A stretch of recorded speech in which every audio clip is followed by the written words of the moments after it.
Party प्रमुख उद्धव ठाकरे का ये बयान, जिसमें उन्होंने कहा है कि फॉर्मूला जो होगा दोनों पार्टियों के बीच में वो फॉर्मूला होगा जो बाला साहब ठाकरे के जमाने से चला आ रहा है। उन्होंने ये भी कहा कि मैं नहीं चाहता कि किसी भी सूरत में गठबंधन टूटे, मगर जो जितने हम सीटें दे सकते हैं उससे ज्यादा की कोई संभावना नहीं है। अब से बस कुछ ही देर पहले शिवसेना प्रमुख उद्धव ठाकरे ने ट्वीट किया, बीजेपी को 135 सीटें देना संभव नहीं, उद्धव ठाकरे का।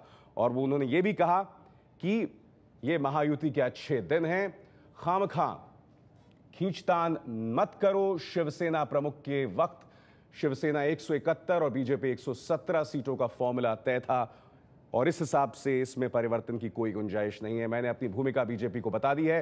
दोनों पार्टियों में बातचीत जारी है, इसलिए नकारात्मक कुछ बोलने की इच्छा नहीं है। 25 साल का गठबंधन नहीं टूटे, ऐसा मैं चाहता हूं। अब सवाल यह है कि ये जो बात कह रहे हैं इसको किस तरह से देखा जाए। गणेश ठाकुर का रुख करना चाहेंगे हमारे साथ। गणेश, इसे नरमी के संकेत के तौर पर देखा जाए या एक तरह से उन्होंने अपने रुख को और मजबूत कर लिया है? जी देखिए, दोनों ही तरफ से उद्धव ठाकरे ने अपना पक्ष रखा है। एक तो अपने बयान पर वो कायम, उन्होंने सीधे सीधे आज ट्वीट करते हुए ये कह दिया है कि नरेंद्र मोदी के बारे में जो उन्होंने कहा था वो उनके मन की बात नहीं, तो अस्तित्व में जो है उसी को देखते हुए कहा है। और साथ ही साथ गठबंधन बनाना है, बनाए रखना है, ये कहते हुए थोड़े नरम तो दिखे हैं। वहीं दूसरी तरफ 135 सीटें जो बीजेपी की मांग है, जो फॉर्मूला बीजेपी लेकर आ रही है, वो फॉर्मूला उन्हें मंजूर नहीं है। वो फॉर्मूले पर वो काम नहीं करते। 135 सीटें शिवसेना नहीं दे सकती है, ये कहते हुए कड़ा रुख उन्होंने अपनाया, अपने स्टैंड पे है। इसीलिए ये कहा जा रहा है कि गठबंधन में सब कुछ ठीक नहीं है। एक तरफ बीजेपी 135 के फॉर्मूले पर ही कायम है। उनका कहना है कि जो पार्टी के जो कार्यकर्ता है उनमें भारी नाराजगी है। तो परफॉर्मेंस बीजेपी का नहीं, खुद बीजेपी कितनी फ्लेक्सिबल होगी इस मुद्दे पर? गणेश, ये जो नया बयान है, हालांकि इसे दोनों तरफ से देखा जा सकता है, खुद बीजेपी कितनी फ्लेक्सिबल होगी?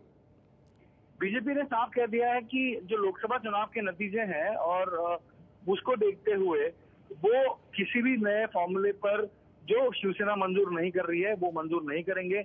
135 सीटों का फॉर्मूला उनका है। दोनों ही पार्टियों को बराबर फॉर्मूला या बराबर सीट चाहिए और अगर सेना नहीं मानती है तो वो भी बाहर या उसके ऊपर कोई विचार नहीं करेंगे। अपने बयान पर या अपनी मांग पर वो कायम रहेंगे। पार्टी कार्यकर्ताओं में जो बात अक्सर कही जाती है कि इस बार जो बीजेपी का परफॉर्मेंस लोकसभा चुनाव में रहा है, जी गणेश, उसको देखते हुए उन्हें सीट शेयरिंग में बराबर का हक मिलना चाहिए, इसलिए 135 का फॉर्मूला। बहुत बहुत शुक्रिया आपका गणेश ठाकुर, बहुत बहुत शुक्रिया। तो सीधे तौर पर कहा जा सकता है कि उद्धव ठाकरे के इस बयान को दोनों तरफ से देखा जा सकता है। एक तरफ से स्पष्ट संकेत है कि हम 135 सीटें नहीं दे सकते जो कि बीजेपी की मांग है, मगर दूसरी तरफ उन्होंने ये भी कहा कि वो नहीं चाहते कि किसी भी सूरत में गठबंधन टूटे। कम से कम इस नए फॉर्मूले को लेकर बीजेपी जो है पूरी तरह से सहमत नहीं दिखाई देती।